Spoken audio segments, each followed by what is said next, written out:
жашырган демде ошол акыркы күндөрү Таштанды полигон тегерегинде ушул жарандык коом арасында ар кандай сөздөр айтылып келип жатат да. Анан биздин сизди чакырганыбыздын дагы себеби ушул өз оозуңуздан ушул күндө Таштанды полигонунун мындай айланасындагы абалды, мындай чындыгы реалдуу фактыларды билелик деп чечтик да.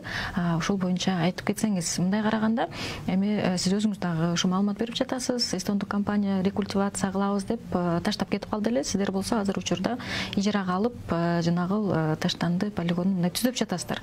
Учурдагы ушул абалдан баштасак, учурда кандай иштер жүрүп жатат Таштанды полигонунда? Чакыргандарга чоң рахмат. Коомчулук деле билет болуш керек. Мен буга чейин былтыр 5 ай ошо ишкананын жетекчиси болуп иштедим. Жетекчиси болуп биз мындай айтканда 5 айдын ичинде жакшы эле оңдодук да. Мен келгенде бир да бульдозер иштебей, бир бульдозерди арендага алып иштеттирип аттыр. Анан 3 айдын ичинде 3 бульдозердин оңдоп чыгардык да, бутуна койдук да.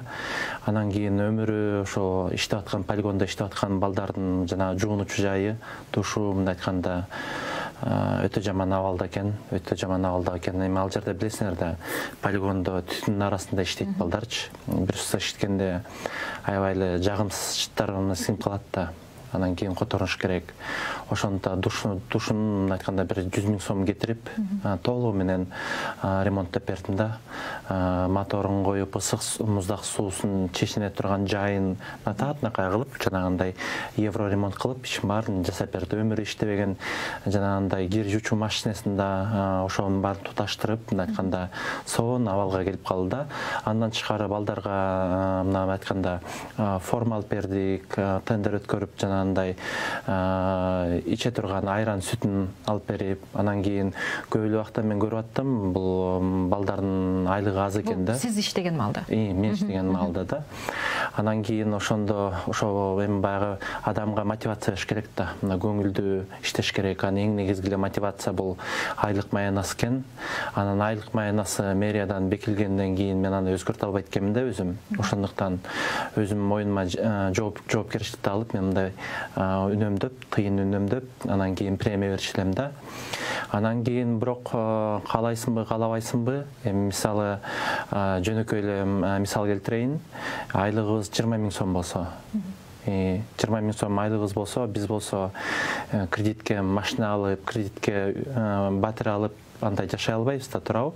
Анан баягы кыргызда жакшы сөз бар да, төшөгүңө жараша бутуң сун дегендейчи. Мен көрдүм, эгерде айтканда иштеп аткан адамдардын саны өтө көп экен да.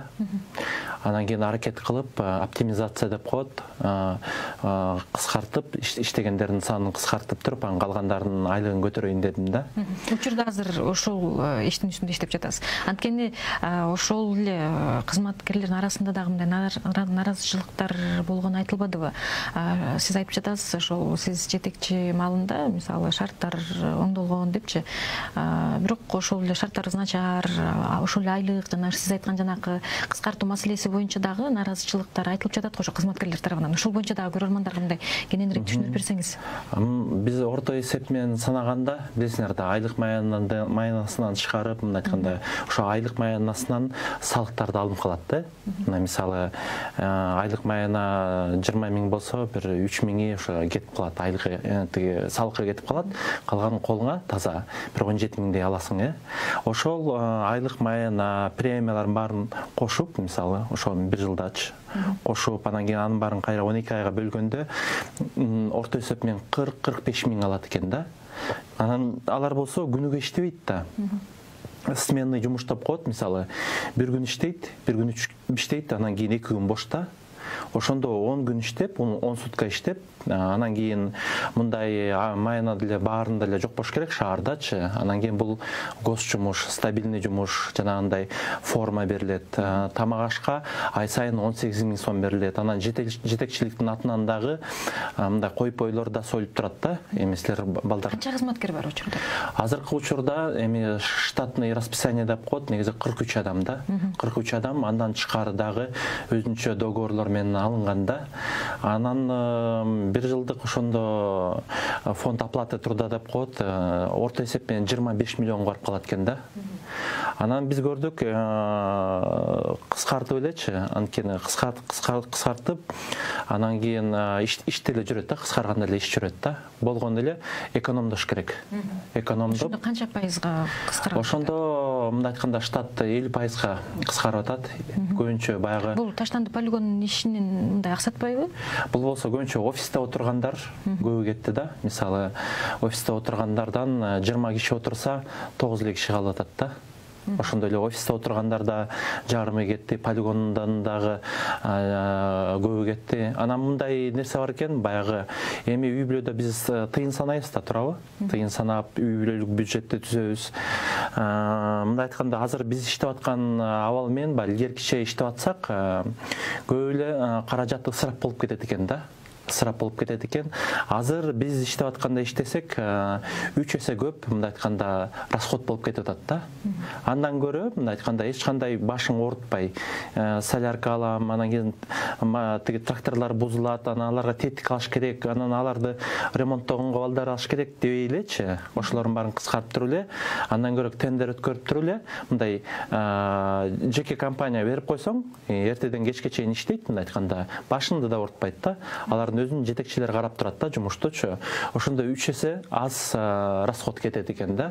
Анан азыр мындай айтканда көп эле жерде эмне болуп калды? Эми бизде мына президентибиз баш болуп айтып атпайбы? Оптимизация кылыш керек. Мындай айтканда гос жумушта иштеген адамдардын саны 30%га азайсын деген мындай жакшы демилге болгон да.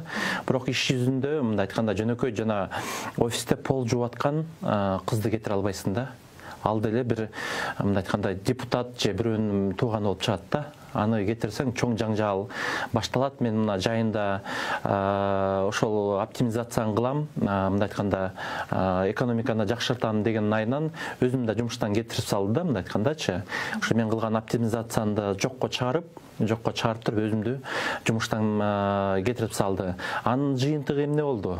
Мына жылдын аягында каражат мындай айтканда аябай эле эме да.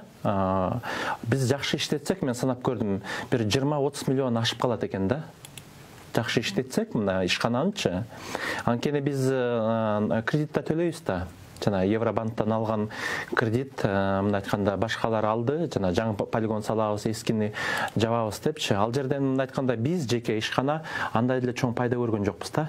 Ал тиги жаңы полигондун аңы казылып атат, ошо топурак менен эски полигон жабылып атат. А биз жеке, мындай айтканда, техника десек бир бульдозер алыныптыр, бир погрузчик да. Эми ал деле бир 160 000 евронун тегереги да. А ошол жаңы полигонго эски полигонду жабыш үчүн жалпысынан 9 миллион евро бөлүнгөн да. Элестеткиле, ал 9 миллион евроны алып туруп эле техника Европа банкынын. Европа банкынан. Алга техника алсаң, ал мындай айтканда жакшы иштетсең, мен ойлоп атам да, жана ошо 7,5 миллионду, анан кийин жанагы 6,5 миллионду кошкондо 13 миллион евро болуп атпайбы? 13 миллион еврого бир кичинекей чакан заводду эле куруп койсо болмок да. Жеке мен оюм деле ошондой да, негизи ошол бир мындай айтканда эки тараптуу да. Бир четинен ал кредитти албай коеюн десең, анын жарымы бекер акча болуп атпайбы, грант. Ал мындай айтканда бекер акчаны ким берет? Кредити 2% менен эле берилип атат да.